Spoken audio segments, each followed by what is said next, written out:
라는 제목으로 말씀을 함께 나눌 때에 은혜의 시간 되시기를 주의 이름으로 축원합니다. 다윗은 하나님의 마음에 합한 사람이었습니다. 그렇다면 그의 인생이 항상 꽃길이어야 할 텐데 오히려 거친 길이었고 좁은 길이었음을 우리가 보게 됩니다. 우리 같으면 여러 번 포기해도 전혀 이상할 것 없는 그런 길을 다윗은 걸어갑니다. 그렇지만 그는 하나님께서 함께 하심으로 기뻐했으며 또 보호하심으로 안전했을 뿐 아니라 결국에는 승리하는 그런 삶을 살았습니다.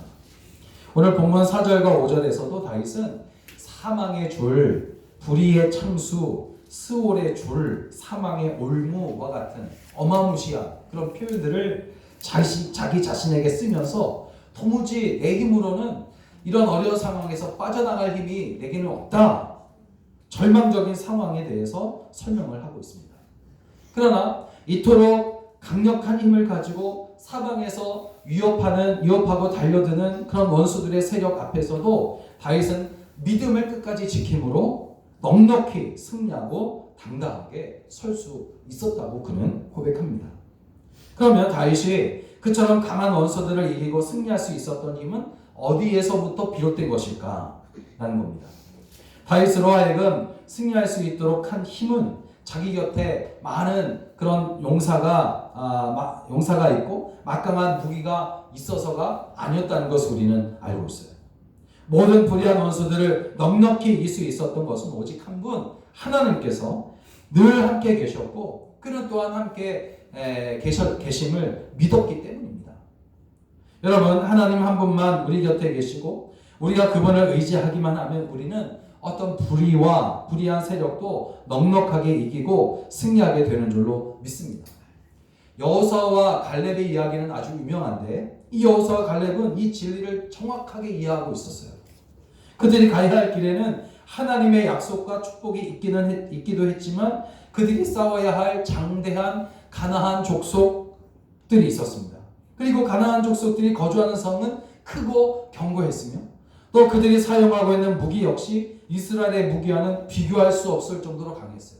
그 당시 이스라엘 민족이 가지고 있었던 무기는 청동기였습니다. 그렇지만 가나안 족속이 가지고 있는 무기는 철기문이었단 말이에요. 그러니까 이거는 도무지 상대도 안 되는 무기를 가지고 있는 겁니다. 그렇지만 모든 대적들을 앞에 두고도 여호수아와 갈렙은 민수기 14장 8절 9절에서 온 이스라엘 백성들 앞에서 외칩니다. 뭐라고 외치냐면 여호와께서 우리를 기뻐하시면 우리를 그 땅으로 인도하여 들이시고 그 땅을 우리에게 주시리라. 이는 과연 젖과 꿀이 흐르는 땅이니라. 오직 여호와를 거역하지 말라. 또 그 땅 백성을 두려워하지 말라. 그들은 우리 밥이라. 그들의 보호자는 이미 그들에게서 떠났고 여호와는 우리와 함께 하시느니라. 그러므로 그들을 두려워하지 말라. 그렇게 외치고 있어요. 근데 여러분, 안타깝게도 어떻게 됩니까? 결국 하나님을 전적으로 의지하지 못하고 불순종한 출애굽 세대들이 광야에서 죽어가고 있을 때에 이렇게 믿음으로 고백하고 외쳤던 여호수아와 갈렙만은 살아서 새로운 이스라엘 백성들을 이끌고 가나안을 정복하게 된 줄로 믿습니다.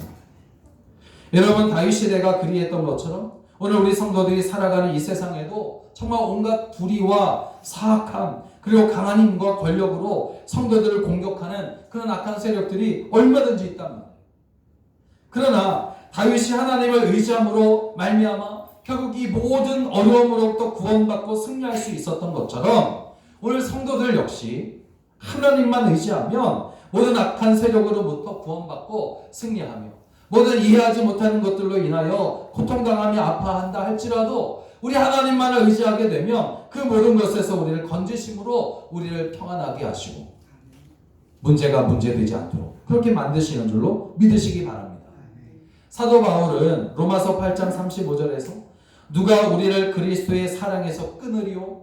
환난이나 공고나 핍박이나 기근이나 적신이나 위험이나 칼이라. 그렇게 말씀하고 있어요. 외치고 있어요. 여러분, 이러한 사도 바울의 확신과 같이 오늘 그리스도의 사랑 안에 있는 우리 성도들은 모든 어려움 속에서도 하나님의 생명과 분명히 연결되어 있습니다. 이런 까닭에 환난이나 공고나 핍박이나 기근이나 적신이나 위협이나 칼과 같은 그런 것들이 한꺼번에 우리를 총공격해 온다 할지라도 그것은 결코 우리를 보호하시는 그리스도의 사랑의 방패를 뚫을 수 없습니다. 우리는 결국 승리하게 되는 줄로 믿습니다. 사도 요한은 요한에서 5장 18절에서 하나님께로부터 나신 자가 그를 지키심에 악한 자가 그를 만지지도 못하리라 말씀하고 있어요. 그렇다면 우리를 모든 환난에서 승리하게 하시는 하나님을 우리는 어떻게 의지해야 되는가? 어떻게 하는 것이 의지하는 것일까? 또 어떻게 의지할 수 있을까 하는 것이요.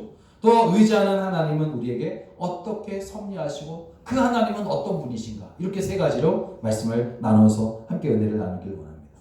첫째로 하나님을 어떻게 우리가 의지해야 되느냐? 환난 중에도 기도하며 찬송함으로 여러분 하나님을 온전히 의지하시기를 주의 이름으로 부탁을 드립니다. 여러분 진실한 성도는 환난의 날에 그 진가를 발휘한다는 그런 이야기를 여러분 많이 들었을 거예요. 정말 많은 성도들이 환난의 날에 하나님을 의지하는 것을 포기하고 원망하며 떠나는 그런 모습들, 안타까운 모습들을 너무나 많이 봅니다. 그렇지만 오늘 이기는 성도는 환난의 날에 도리어 기도하고 찬송함으로 하나님을 더욱 의지하는 사람이에요. 6절을 보니까 내가 환난 중에서 라고 말하고 있어요. 내가 환난 중에서, 환난이 다 지나고가 아닙니다. 환난이 일어나기도 전이 아닙니다. 환난 중에서 환난을 당하고 있을 때에 여호와께 아뢰며 나의 하나님께 부르짖었더니 그가 그의 성전에서 내 소리를 들으시며 그의 앞에서 나의 부르짖음이 그의 귀에 들렸도다. 우리가 아는 것처럼 다윗은 생애 가운데 무수한 환난과 시련을 그가 겪었단 말이에요. 그러나 여러분 그는 그 모든 순간에 어려움 앞에 굴복하거나 하나님을 원망하는 그런 자세를 취하지 않았습니다. 오히려 그는 그 모든 상황 속에서도 기도와 찬송을 쉬지 않는 삶을 살았어요. 새벽마다 주님 앞에 나와 엎드려 예비하며 기도하는 일을 멈추지 않았습니다.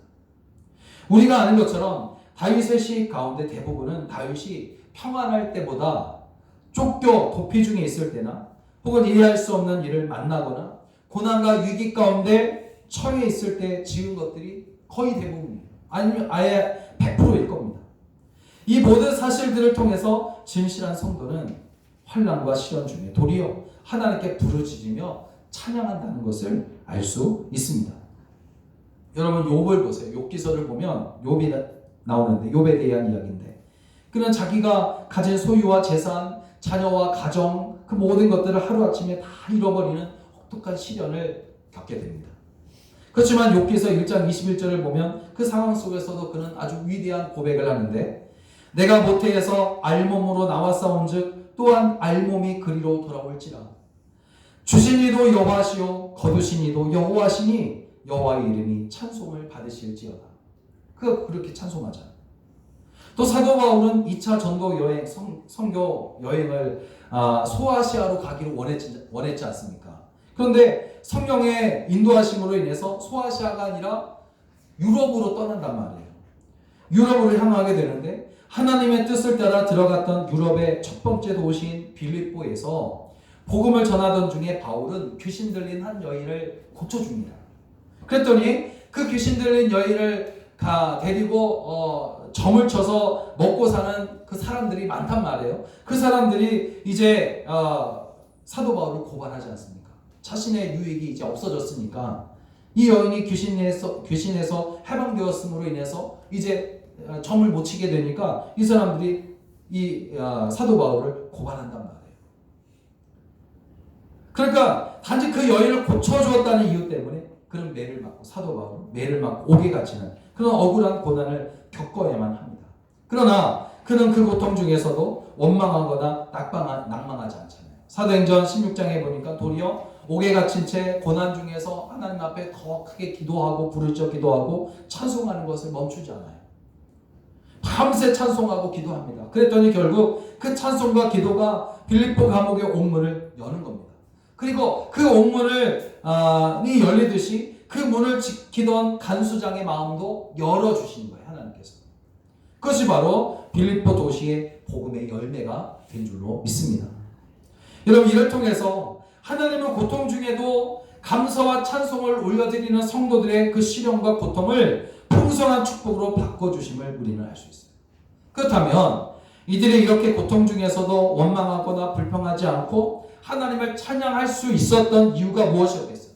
그 이유는 다른 데 있지 않습니다. 그것은 바로 그들이 하나님의 신실하심과 의로우심을 믿었기 때문입니다. 믿었기 때문에 찬송하고 기도할 수 있었습니다.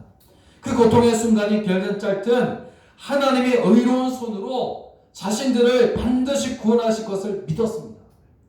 환경에 얽매이지 않고 하나님을 노래할 때 의로우신 하나님의 손길이 이 모든 불의한 상황을 정의롭게 뒤바꿀 것이라고 믿었단 말이에요. 여러분, 오늘날 우리의 삶에도 고난과 시련의 날이 찾아올 때가 있어요. 이해할 수 없는 일들이 우리 가운데 벌어질 수 있어요. 왜 그럴 수 있느냐라는 거죠. 견디기 힘든 아픔과 상처를 당해서 어떻게 해야 할지조차 모를 그런 고통스러운 순간이 우리 가운데 닥칠 수 있단 말이에요. 그렇지만 여러분, 그 순간은 원망과 불평의 순간이 아니라 오히려 하나님을 찬양해야 할 때라는 것을 여러분 반드시 기억하시기를 주의 이름으로 부탁을 드립니다. 하나님, 우리가 고통 중에 드리는 진실한 노래를 들으시고 그 부르짖는 간구 기도하는 소리를 들으시고 우리의 삶과 처한 환경 속에 아름다운 노래로 가득 채워주십니다. 이런 은혜가 여러분 하나님을 의지하는 사람, 즉 하나님께 찬양과 영광, 그것도 환난 중에서 기도하며 찬송함으로 정말 하나님께서 주시는 것으로 풍족하게 누리며 살아가는 여러분 되시기를 주의 이름으로 축복합니다. 두 번째로, 그러면 이렇게 하나님은 성도의 부르짖는 기도에 응답하시는 분이심을 알 수 있어요. 10절을 보니까 그룹을 타고 다니시며 바람 날개를 타고 높이 솟아오르셨도다 하는 말씀이 나옵니다. 이 말씀은 6절에 나오는 다윗의 부르짖음과 연결되어서 하나님께서 그 부르짖는 기도에 어떻게 응답해 주신지를 보여주는 말씀이에요. 그룹을 타고 다니시며와 바람 날개라는 표현. 그룹이라는 말을 여러분 아실지 모르겠어요. 아시는 분은 아시겠지만 이 그룹이라는 말은 히브리어 말로 천군 천사라는 그런 뜻입니다. 천군 천사. 그리고 이 그룹, 천군 천사는 특별히 이 그룹이라는 말에는 어떤 의미가 있냐면 하나님의 영광, 하나님의 권능, 또 하나님의 계시, 이런 말이 여기에 담겨져 있어요. 그룹이라는 말이 그런 말이에요. 천군 천사인데 가장 강한 힘을 가지고 있는 천사를 그룹, 이렇게 이야기를 합니다. 근데 어떤 이단은 이 그룹을 어떤 뭐 대기업의 어떤 그룹, 대기업 그룹 뭐 그렇게 이야기하는데 그건 진짜 무식한 말이에요. 여기서 말하는 그룹이라는 말은 천군 천사, 하나님의 권능을 나타내는 하나님의 능력을 나타내고 하나님의 계시를 말하는 이가 천사를 말합니다. 그룹이 그렇게 말해요. 그러니까 그룹을 타고 다니시며 그렇게 말하고 있고, 바람 날개라고 하는 이 표현은 바로 하나님의 응답의 역사가 얼마나 신속하게 이루어지고 있는가를 더욱 분명하게 보여주고 있습니다. 이런 하나님에 대한 성경의 많은 표현들 가운데 하나님은 성도들에게 의로우신 아버지, 즉 정의로우실 뿐 아니라 자비로우신 아버지의 모습으로 나타나셨어요. 하나님은 성도들을 자녀로 받으시고 아낌없이 사랑과 은혜를 베풀어 주시는 분이신 줄로 믿습니다. 그런데 만일 악인들이 하나님의 자녀인 성도들을 공격하고 그로 인해서 성도들이 부르짖는다면 하나님의 심정이 과연 어떻겠냐 이 말이에요. 우리는 자녀가 어디를 다치기라도 하면 어쩔 줄 몰라 하며 허둥대는 그런 모습들을 많이 보게 됩니다. 하나님도 마찬가지예요. 그 자녀가 고통 중에 처해 있을 때에 하나님은 하늘 보좌에서 그냥 내려다만 보시지 않으시고 그룹을 타고 다니시며 바람 날개를 타시고 오셔서 구원해 주신 거예요. 다니엘서 9장 19절을 보니까 다니엘이 자기 민족의 회복을 위해서 베옷을 입고 죄를 뒤집어 쓰고 무릎을 꿇은 채 하나님 앞에 금식하면서 간구하는 내용이 나와요. 다니엘은 하나님의 긍휼과 사랑을 고대하면서 기도합니다. 주여 들으소서, 주여 용서하소서, 주여 들으소서, 주여 행하소서, 지체하지 마옵소서. 내 민족이 고통을 당하고 있나이다. 파깃하게 간구했어요. 그랬더니 그때 하나님께서 어떻게 반응하시냐면 다니엘서 9장 21절부터 23절까지 말씀을 보면 내가 기도할 때에 이전에 환상 중에 본 그 사람 가브리엘이 빨리 날아서 저녁 제사를 드릴 때쯤에 내게 이르더니 곧 내가 기도를 시작할 즈음에 명령이 내리셨으므로 이제 내게 알리러 왔느니라. 그렇게 말합니다. 그러니까 하나님께서는 가브리엘 천사장을 빨리 날아가게 하셔서 다니엘에게 임하게 하셨고, 내가 기도할 쯤에 라는 말씀을 통해서 기도를 시작하자마자 이미 응답을 내려주셨다. 그렇게 말씀하고 있어요. 하나님 앞에 내 민족이 지금 고통 중에 있습니다. 빨리 들어주십시오. 빨리 응답해 주십시오. 막 지체하지 마십시오. 기도하고 나니까 하나님께서 가브리엘을 미리 보내주시죠. 기도를 시작하자마자 보내주셔서 응답해 주세요. 여러분, 또한 예수님은 성도가 올린 기도에 대해서 하나님께서 얼마나 신속하게 응답하시는지 그 말씀을 하신 적이 있는데, 누가복음 18장 7절 8절을 보니까 하물며 하나님께서 그 밤낮 부르짖는 택하신 자들의 원한을 풀어주지 아니하시겠느냐? 그들에게 오래 참으시겠느냐? 내가 너희에게 이르노니 속히 그 원한을 풀어주시리라. 여러분, 하나님은 우리의 부르짖음을 결코 외면하시는 분이 아니십니다. 결코 지체하지 않으시고 속히 응답하셔서 구원의 손길을 베푸시는 줄로 믿습니다. 그러므로 이 말씀을 통해서 우리의 기도의 자세가 새로워지고, 이런 기도 응답에 대한 확신이 더욱 든든하게 세워지게 되시기를 주의 이름으로 축원합니다. 하나님을 믿고 여러분 의지하십시오. 그렇게 믿음으로 기도할 때에 하나님께서 우리에게 신속히 응답해 주실 것이기 때문입니다. 그러므로 마지막으로 세 번째, 응답하시는 하나님은 강하시다는 것입니다. 우리에게 응답하시는 그 하나님은 어떤 분이시냐? 바로 강하시다. 따라합니다. 강하시다. 여러분, 하나님을 의지한다는 것은 찬송과 기도가 멈추지 않는 것을 의미합니다. 계속해서 하나님께 찬송하고 기도하는 거예요.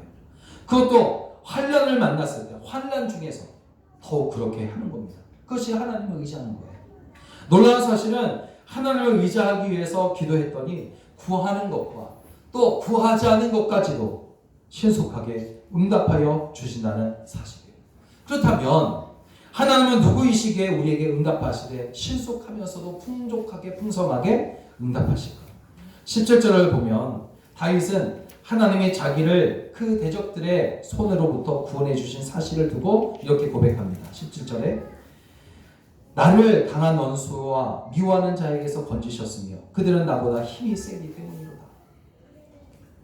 여러분, 다윗은 일생을 상대했던 수많은 대적들 중에는 어느 누구도 쉬운 상대가 없었어요. 다윗보다 다 강했습니다. 도리어 자기보다 강한 자들이었지만 그럼에도 불구하고 그들을 다 굳게 설 수 있었던 이유를 설명하고 있어요. 즉 다윗 자신은 비록 약했지만 그가 의지하며 그를 도우시는 하나님은 강하시기 때문이라는 겁니다. 다윗이 고백한 것처럼 우리도 약합니다. 그러나 여러분, 우리의 대적은 강하단 말이에요. 우리의 원수들을 여러분 보세요. 사탄을 보십시오. 그러나 예수님께서 말씀하셨듯이 세상 권세를 쥐고 있는 세상 임금입니다. 세상의 임금이에요. 그럼 우리보다 훨씬 뛰어난 지혜를 가지고 있고 악하면서도 강한 힘을 자랑해요. 그래서 여러분, 우리의 능력으로는 이기는 것이 불가능합니다. 종교개혁자 말틴 루터의 설교 중에 이런 내용이 있습니다. 우리의 힘만을 의지할 때 우리는 패할 수밖에 없습니다. 그러나 우리에게는 우리를 대신하여 싸우시는 분이 있습니다. 그런 우리보다 강한 그 어떤 세력도 능히 이길 수 있는 힘 있는 장수이십니다. 그런 이유로 그분이 함께하면 아무리 약한 자라도 반드시 승리를 거두게 되어 있습니다. 그분이 누구십니까? 바로 우리를 죄에서 구원해 주시기 위해서 사망 권세를 이기시고 부활하신 구주 예수 그리스도이십니다. 말틴 루터의 설교 중에 있어요. 여러분, 오늘 우리가 비록 연약함에 쌓여 있을지라도 우리의 대적인 사탄이 주는 큰 곤란 가운데에서도 평안을 누릴 수 있는 것은 그리스도께서 나의 방패가 되어주시기 때문입니다. 그리고 더 나아가 연약한 우리가 그 모든 악한 세력을 굴복시키고 무너뜨리는 역사까지 체험할 수 있는 것은 우리보다 강하시며 원수마귀가 이길 수 없는 월등히 강하신 우리 하나님께서 우리와 함께 하셔서 우리를 대신하여 싸우시기 때문입니다.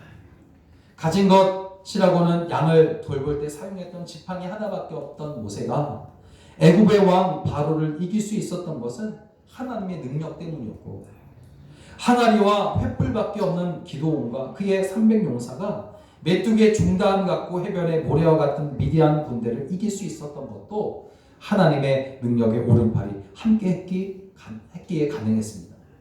엘리야가 혈열 달신으로 850명이나 되는 바알 및 아세라 선지자와 맞서 싸우며 그를 모두를 이길 수 있었던 것도 그와 함께 하신 살아계신 하나님 외에는 다른 이유가 없었습니다. 사랑하는 여러분, 이렇게 우리가 성경에서 보는 의의 용사들 모두는 불의한 세력들 앞에서도 위기와 시련 속에서도 결코 절망하거나 굴하지 않았음을 알 수 있어요. 이들이 이렇게 당당할 수 있었던 것은 자기가 처한 위기와 어려움이 하찮아 보이거나 작아 보이거나 자기의 대적들이 약해 보여서가 아니에요. 그 모든 위기와 어려움, 환난 중에서도 찬송하며 하나님 바라보았기 때문이며 기도함으로 하나님만 의지했기 때문이에요. 그러므로 여러분, 강하신 하나님을 더욱 오늘 의지하시길 바랍니다. 기도하며 찬송하시길 바라요. 모든 것 위에 뛰어나시고 강하신 하나님께서 의지하는 우리의 간절한 기도에 응답하실 것이기 때문입니다. 신명기 31장 6절에 너희는 강하고 담대하라. 두려워하지 말라. 그들 앞에서 떨지 말라. 이는 내 하나님 여호와 그가 너와 함께 가시며 결코 너를 떠나지 아니하시며 버리지 아니하실 것입니다. 이 말씀에 의지해서 여러분 날마다 승리하며 살아가시기를 주의 이름으로 간절히 축원합니다. 축원합니다. 기도하겠습니다.